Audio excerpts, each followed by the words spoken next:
Supplier எவன்டா வாடா அட்டாவணிக்கு.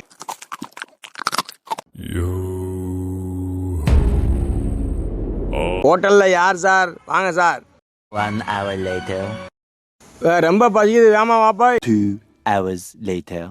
எவன்டாவே supplier? வாடா வேமா.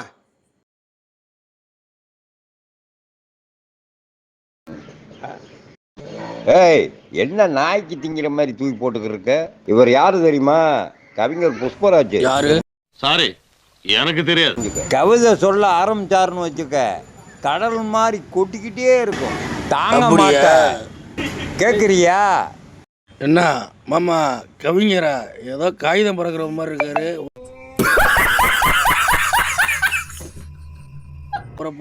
சரி மாமா, ஏதாவது கவிதை எடுத்து விட சொல்லு. அப்படியா? எடுத்து விடுவார் பாரு. காகிதமாக்கு, நீலவானம் பிழிந்து மையிடு, சந்திர சூரியர்களை அஞ்சல்காரர்களாக்கு. கவிதை எழுத தெரியாது எனக்கு, ஏனென்றால் நான் யாரையும் காதலிக்கவில்லை.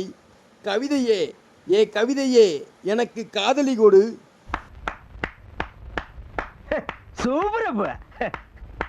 முதல்ல என் மாமாவுக்கு தண்ணி கொண்டு வாப்பா குடிக்க. அவருக்கு மயக்க வருதுப்பா, தண்ணி கொண்டு வாப்பா. வணக்கமா. உழைப்பாளி நீ, உழைப்பாளி, உனக்காக காத்திருக்கிறது உலக பணக்காரனுக்கும் கிடைக்காத உச்சகட்ட உறக்கம். போடான்னு சொல்லிட்டேன், மன்னிச்சிரு. காசு எடுத்துட்டு போய் தண்ணி கொண்டேப்பா.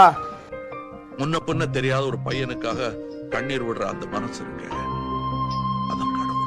குடிக்க தண்ணி கொண்டு வாப்பா, போப்பா.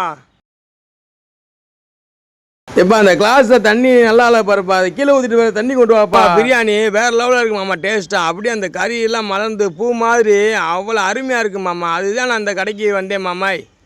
மாமா கைலி கட்ட பார்த்தியா? கக்கூஸ் போகிற மாதிரி மல்ல கட்டிக்கப்பா.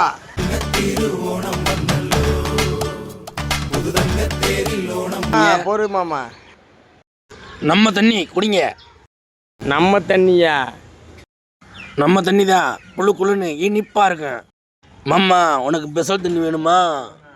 சொல்லு, கொண்டு வரேன். தண்ணியை குடிச்சு பாரு மாமா. அப்படியே கடல் தண்ணி மாமா. கடல் தண்ணி தான் கவிஞரே, உடலுக்கு நல்லது. கடலுக்கு கவிதை சொல்லு.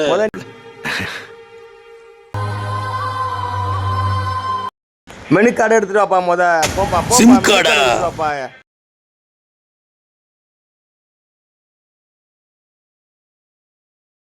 சிம் கார்டு இல்லப்பா, மெனு கார்டுப்பா. என்னென்ன பிரியாணி, என்னென்ன சாப்பாடுலாம் இருக்கு. சிம் கார்டா? நம்பர் போட்டு போன் பேசுவோமே, அந்த நம்பரா சிம் கார்டு? பிரியாணி நம்மகிட்ட நல்லா இருக்குப்பா, எடுத்துட்டு வரப்பா, அந்த சாப்பிடுப்பா. I am very happy.